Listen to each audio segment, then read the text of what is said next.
hot topic of conversation lately has been obviously how do we fix the Chargers offense? And that kind of starts with wide receiver. Now we know we have Lad, but we need a number one or someone else in that offense to help fix things. We all watch the Super Bowl. I've seen a lot of people pivoting off of let's just fix the offense to let's build through the trenches. Look what they did to Mahomes. Look how it fixed everything, yada, yada, yada. Now, let's not forget the offensive line of the Eagles is absolutely ridiculous. Jalen Hurts had all day to throw. They have Saquon Barkley in the backfield, and they have two crazy receivers in Devonta Smith, who is still a Heisman-winning wide receiver, as well as A.J. Brown, who's your physical X. And then Dallas Goedert, who is a very capable tight end. And then not to mention everything that they have on the defense. It's not just that they had pressure coming up the middle with four guys. It's also that secondary is a bunch of studs. So the Eagles gave us the blueprint. Yeah, it's having a super team. But obviously we know we have work to do nonetheless. So a lot of that conversation has been starting at addressing wide receivers in free agency via trade or signing so that we can focus our draft towards BPA. All for it, but let's talk about the big three guys. So first one you hear the most about is T. Higgins. He has interest in signing with the Chargers theoretically. Who knows how much of that's just smokescreen. But T. Higgins is a stud. I like him a lot. He's a big receiver. He's not your physical X style. He's more of a Devontae Adams type. We'll get to him in a second. Can play on the perimeter, can play inside, can use him in a lot of creative ways. Excellent route runner, but there's the injury aspect. He has been hurt quite a bit in his career. How much this year was him not wanting to get hurt more in a contract year, I'm not so positive. But I like him. But $32 million plus a year concerns me. And he's going to get that. Like, if he wanted to stay with the Bengals really bad, I'm sure he would take 27, 28. But I have a hard time seeing it. Ayuk got 30. They have to extend Jamar. But Ayuk got 30. He's not going to get 35. I would be surprised if he gets more than Jamar and Jefferson and CeeDee Lamb. He's not that caliber of receiver. But with Ayuk getting 30, it's hard not to see T. Higgins get 30 to 32 at least on a 3 to 4 year deal. If you want him on a 3-year deal, you're going to have to pay him premium. Also makes it harder to kind of structure that deal. Now, we could sign him to a 3 or 4 year, $32 million a year, structure it to where we have a smaller cap hit in the first year. That would be no problem. Question is obviously we're a better team with him, but is that the right decision? And after getting burned by injury-prone wide receivers and all injuries we've had for the years that we did, it makes me very nervous.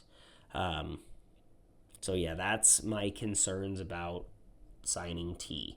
I think you're going to have the Patriots and other teams, even like the Lions, maybe the Vikings, that would be insane. Obviously the Bengals shelling out big money to try and get him. So try and keep him or get him. So I just have a hard time seeing it with this front office. Yes, the Baltimore Ravens did invest in wide receiver, but mostly through draft capital, not through free agency. So hard to see, but wouldn't be opposed to the idea. Number 2 is Devontae Adams. First and foremost, I do not want to trade for Devontae Adams. I don't want to deal with the current contract that he has in any way, shape, or form. Don't want to extend him. Don't want to restructure him. Nada. Don't want to deal with it. If he's a cut candidate, come on down, Devontae. Keenan Allen role, veteran in the room, helps Lad develop as a route runner even more than he already has. Super crisp route runner, like I said, very complimentary idealistically to T. Very similar benefits that we get from getting him.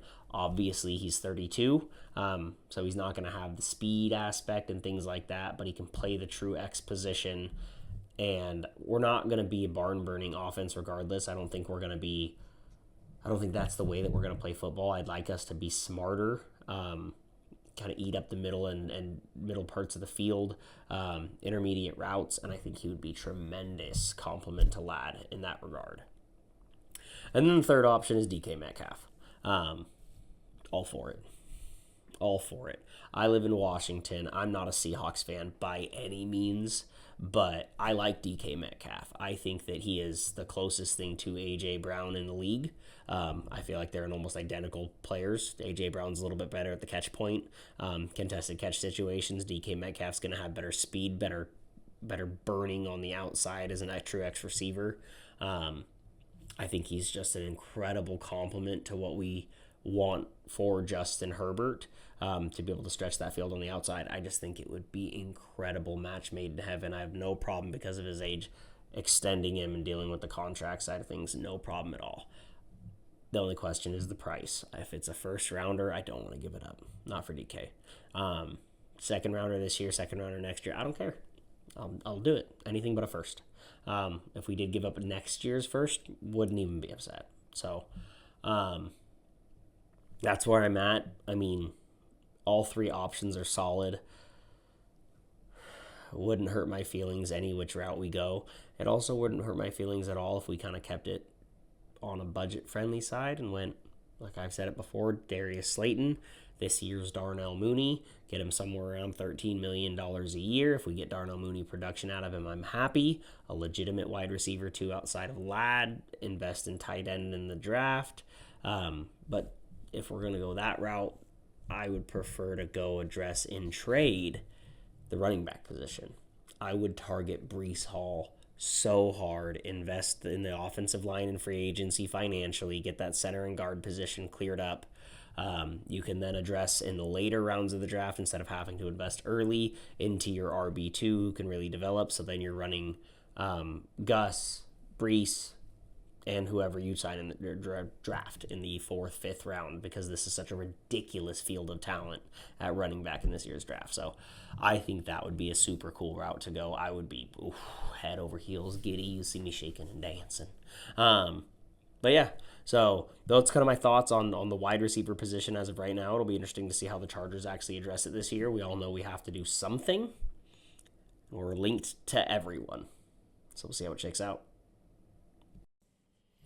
If you liked this video, please give me a follow on Twitter or X at Erdman Chargers, shown on the graphic here, or subscribe to my YouTube channel at Nature's Calls Pod.